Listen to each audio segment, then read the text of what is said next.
शाल हार फेटा बांधून मी विद्यालयाचे मुख्याध्यापक आदरणीय माशाळे सर, त्यासमवेत सहशिक्षक कांबळे सर, यज्ञ सर, गायकवाड सर यांना विनंती करतो की आपण विद्यालयातर्फे भरती आहे आणि शाल हार फेटा बांधून त्यांचा सत्कार करावा मी याची त्यांना विनंती करतो. विद्यालयाचे मुख्याध्यापक आणि सहशिक्षक यांना मी त्यांच्या पत्नीला देखील विनंती करतो की या ठिकाणी सौभाग्यवती पाटील मॅडम यांना विनंती करतो की आपण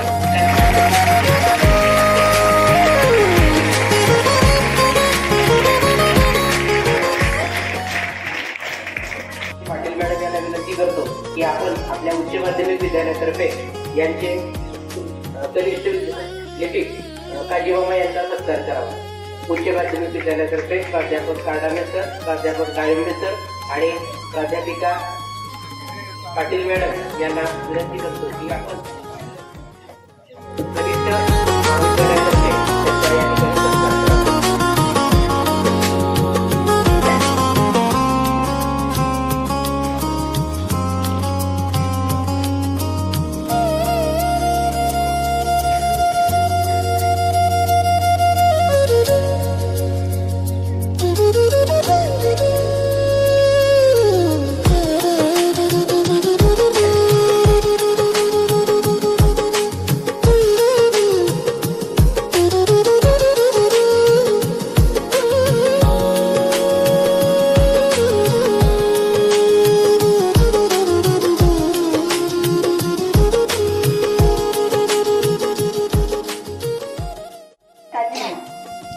त्यांच्याबद्दल खरंच बोलायचं झालं तर खूप आहे, असा एक दिवसही पुरणार नाही.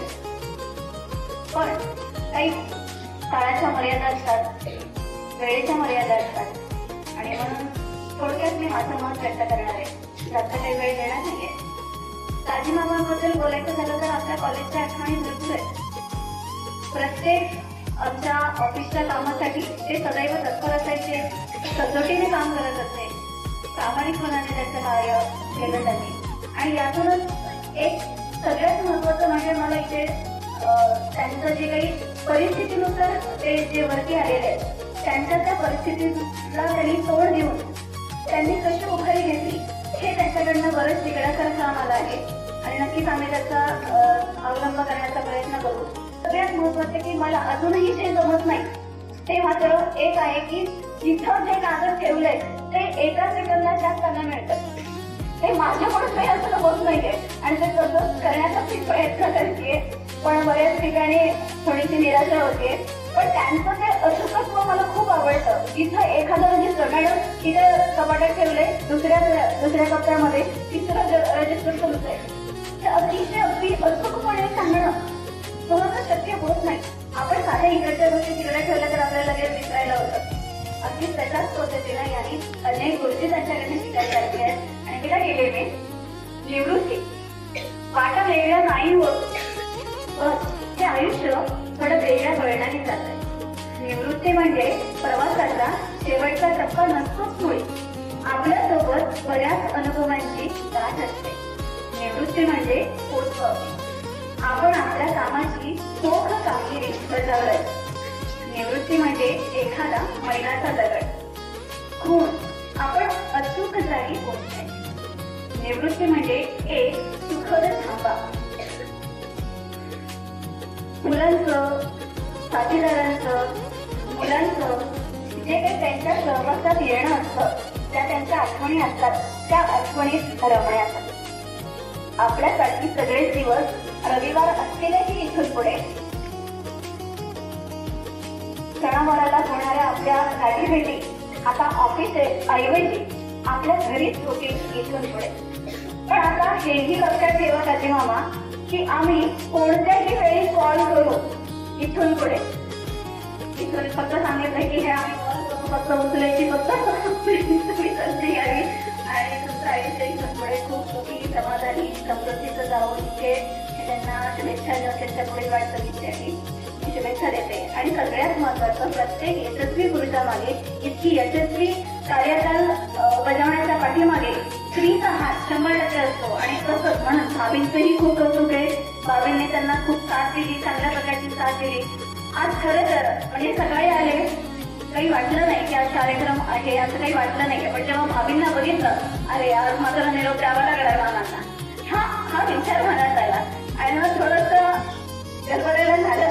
पण शेवटी हा कार्यकाळ आहे, शासनाने नियुक्त केलेला वयोमानानुसार हा जो कार्यकाळ आहे तो संपणारच होता आणि तो आता संपलाय. पण सगळ्यात महत्त्वाचं की आता इथून पुढे तुमचं मन जिथं रमतंय तेच करण्याचा तुमचा हा कार्यकाळ आलेला आहे.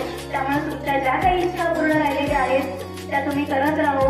आम्हाला ज्या काही अडचणी येतील त्या आमच्या अडचणी सतत आम्हाला फोनवरून का होईना, येऊन का होईना, तुम्ही आम्हाला सतत आमच्या पाठीमागे असावं अशी थोडीशी अपेक्षा बाळगते आणि माझं मनोगत व्यक्त करतो. थांबवू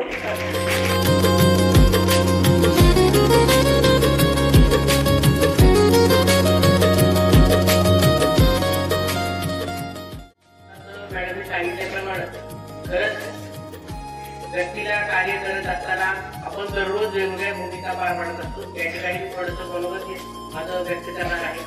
या शिक्षण संस्थेमध्ये काजीमामा जेव्हा रुजू झाले ते सेवक या पदावर आणि अतिरिक्त कर्मचाऱ्यांचा संघर्ष हा संस्थेमध्ये घेतल्यानंतर, परंतु आपली संस्था ही अतिशय चांगली आहे. कारण आपल्या संस्थेमध्ये प्रामाणिकतेला खूप महत्व आहे आणि संस्थेनं त्यांना सेवक या पदावरती कार्यरत ठेवलं आणि नंतर त्यांचं कार्य बघून, त्यांची प्रामाणिकता बघून आणि नंतर सोसायटी मुलगी रिटायर झाल्यानंतर वसुमामा हे वरिष्ठ लिखित झाले आणि त्यानंतर सेवकामधून पदोन्नती द्यायची होती. त्यावेळी मुलाखती पण झाल्या, परंतु शासनाने आता तयार काढलं की नवीन पदभरती नाही तर आहे त्या सेवकामधूनच पदोन्नती देण्यात येईल.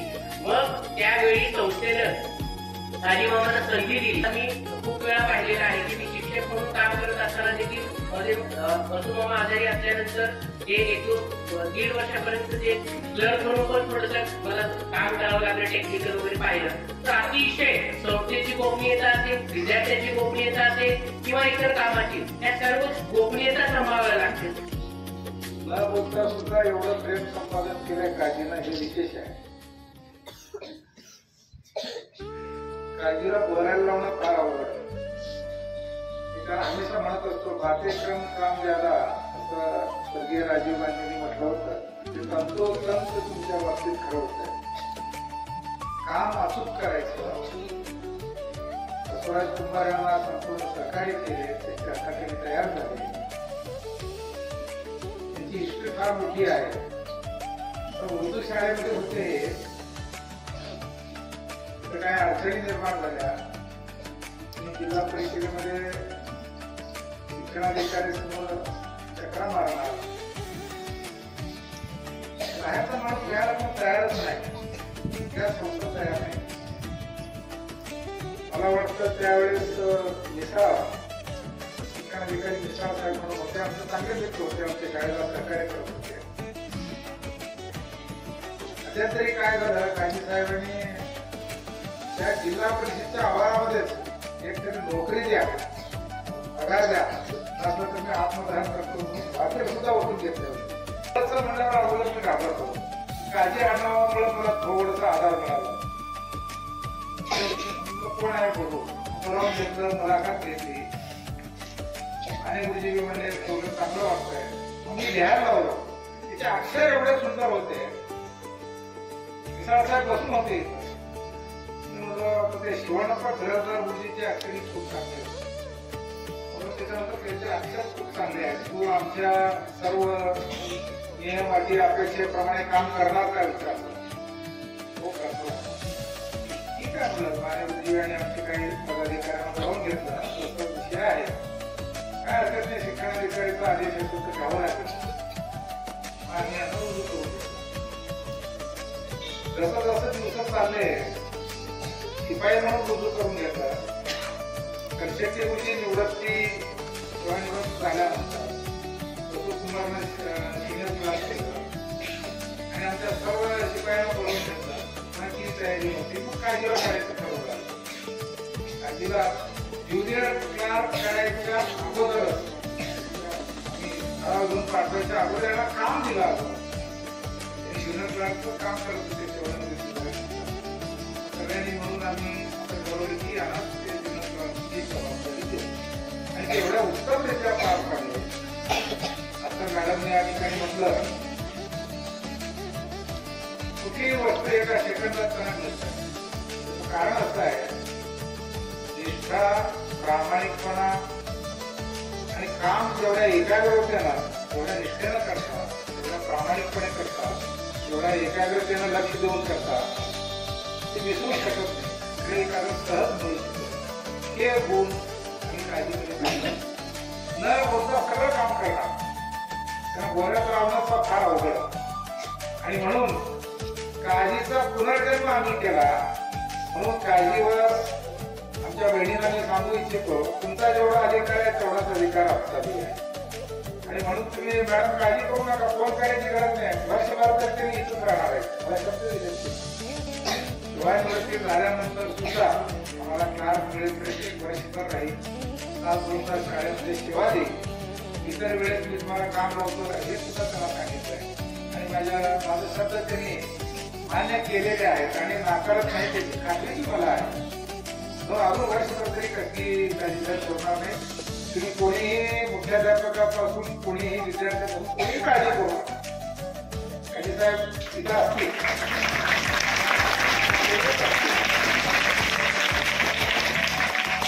मॅडमने म्हटल्यासारखं जे प्रामाणिकपणे काम करतात, ते चांगलं काम करतात, जे विश्वासार्हता टिकून काम करतात, आपली जबाबदारी समर्थपणे पार पडतात, त्यांना आमच्या शाळेमध्ये संधी असते. बसवराज कुंभारचं तरी त्यांनी शिपायाचं क्लार्क झाले, क्लार्कचं सिनियर क्लार्क झाले, असं सगळं सुद्धा झाले. त्याची सुद्धा सेवकांपासून सिनियर क्लार्क झाले. ते सिनियर क्लार्कचं प्रोफेसर कशाला म्हणत होते, या आर्यमला बोलावून घेतलं आणि मी सुद्धा शाळेत आलो आणि काळजीला म्हटलं तुला सिनियर क्लार्क म्हणूनच आम्ही रिटायर करतो आणि प्रस्ताव अगोदरचे. त्याच्यामुळे थोडं पेन्शनला उशीर होऊ देतात, पण भविष्यामध्ये ते टेक्निकली काय अडचणी असल्यामुळं सेवानिवृत्त झाले तरी सुद्धा भविष्यामध्ये त्यांना सिनियर क्लास म्हणूनच गणलं जाईल ही खात्री या ठिकाणी मी देतो. काळजीच्या निमित्तानं खूप काही बोलता येतं. एक चांगला माणूस आमच्या महाटिचीमध्ये क्लार्कची एक मोठी परंपरा आहे. वडप्पा बिराजदार असतील, मल्लिकार्जुन कक्षेची असतील, कुंभार असतील, काळजी असतील, असे माणसं भविष्यात आम्हाला घडवलं त्याच्यात सुद्धा विश्वास. हे दोघं सुद्धा बसले ना तर आम्हाला तिकडची त्या ऑफिसची काळजीच राहील. प्रत्येक वस्तू व्यवस्थित ठेवणे. रक्तगुजर साहेब आल्यानंतर आम्ही चौकटपासूनचा रेकॉर्ड तयार केला. लोकवाणी काळजी म्हणून एवढं सुंदर रेकॉर्ड तयार केलं. ते अनेक संस्था जेव्हापासून आमच्या हैदराबाद स्टेटची परवानगी आहे. पहिल्यांदा किती बॉडी होती त्या सर्व कागद आम्ही शोधून काढतात आणि त्याला व्यवस्थित रेकॉर्ड करायला लावला. त्याच्यामुळे मोठा सिंहाचा वाटा आणि काढला. आज सुद्धा मला वाटतं कुठल्याच विद्यालयाचे एवढा अपडेट रेकॉर्ड नसेल आणि आमचं कौतुक करावं तेवढं कमी आहे. तेव्हा एवढं तिथे काही आजपर्यंत तुम्ही परत आले. अनेक शाळेमध्ये 10 हेल्पमेट होतं त्या शिवाय आमचं एकदा काही तयार झालं तर दोघे म्हणून काही तयार केले तर ते पेन्शन मंजूर होऊनच येतं. आणि वसंत नंतर एक करांतरी ज्या दिवशी रिटायर झाले त्या दिवशी त्याला पेन्शन पहिल्या दिवशी झालं लगेच त्या महिन्यापासून त्यांना पेन्शन अनेकांचं आपण या ठिकाणी केलेलं आहे. निश्चित कामं सुद्धा व्यवस्थितरित्या नियमात तुमची मुली नक्की आम्हाला जाते. माझ्यापेक्षा खेळमात्र जास्त टेन्शन आहे. दरेकच जबाबला माणसच नाही काय करायचं. तोपर्यंत जरी टेक्निकल जरी असले तरी तुम्ही आम्ही तयार करा. माणूस असल्याचं चालू नाही आणि आमची परिस्थिती अशी झालेली आहे. अनेक माहिती संध्याकाळी किंवा सकाळी व्हॉट्सअपवर मेसेज येते ही माहिती संध्याकाळी तात्काळ सादर करावे. हा अवघड विषय अनेक ठिकाणी संध्याकाळी एवढे हाल आहेत रेकॉर्ड मेंटेन करण्यामध्ये, माहिती देण्यामध्ये शिक्षणाधिकाऱ्यांना. हे आपले 2 लोक होते म्हणून आम्हाला काळजी नाही आणि एक हातातून जाईल म्हणून आम्ही कुंभारला इथंच अडकवलो. म्हणून ते शाळा सोडून कुठे जाऊ नको म्हणून त्यांना सुद्धा केलं आणि ते त्यांना प्राप्त आहे. याची जाणीव सर्वांनी ठेवावी. कोणाला जर काही शिकायचं असेल तर हेच शिकलं पाहिजे. तुमच्या तुमच्या कामामध्ये निष्ठा पाहिजे, तुमच्या कामामध्ये प्रामाणिकपणा पाहिजे आणि तुम्ही कुठलेही काम करत असताना त्या कामाला पूर्णपणे पाहून घेतला तर तुमचे आपण काम कुठलेही चांगलं होतं. ते तुम्ही अभ्यास करत असताल, कुठलं काम करत असताल, कुठली जबाबदारी घेत असताल, कुठल्या तरी सेवेत गेला किंवा कुठल्या व्यवसायात गेला किंवा तुमच्या घरी सुद्धा तुमच्या कुटुंबामध्ये सुद्धा हे गुण जर तुम्ही मुलांना जोपासलात तर सगळं काम उत्तम होत आहे. हे याच्यातून आपण शिकलं पाहिजे एवढीच या निमित्ताने मी सांगू इच्छितो आणि सगळ्यांच्या साक्षीनं सांगतो की 1 वर्ष तरी काळजी इथून जाणार नाही याची खात्री मी सगळ्यांना देतो. आणि कुठलीही अडचण तुमचं रिटायरमेंट अजून 6 वर्ष 6 महिने तुमच्या रिटायरमेंट करत तरी अडचण नाही. पुढच्या काळात मस्त पुढची सोय करू काळजी निजाबदारीत राहतील इथं उर्वरित आयुष्य अत्यंत कष्टातून अत्यंत प्रतिकूल परिस्थितीतून काळजीनं आपलं जीवन या ठिकाणी व्यतीत केलं आणि एक चांगल्या मुकामाला आले आणि त्यांच्या मुलांना वगैरे चांगलं भविष्य दिले आणि त्यांनी सुद्धा त्या कष्टावर मात करून आणि चांगला म्हणून घेऊन आपला संसार चालले ही कौतुकास नक्कीच पात्र आहे. त्यांचं उर्वरित आयुष्य सुद्धा त्यांनी खूप कष्ट घेतले आपल्या जीवनामध्ये अनेक कामं करत होते. त्यांनी खूप कष्ट घेतले. उर्वरित आयुष्यामध्ये सुद्धा त्यांना सुखी समाधानी आरोग्यदायी त्यांचं उर्वरित आयुष्य जावं ही परमेश्वर प्रार्थना करून पुन्हा एकदा काळजीला सेवानिवृत्ती निमित्त शुभेच्छा देऊन मी माझ्या 2 शब्द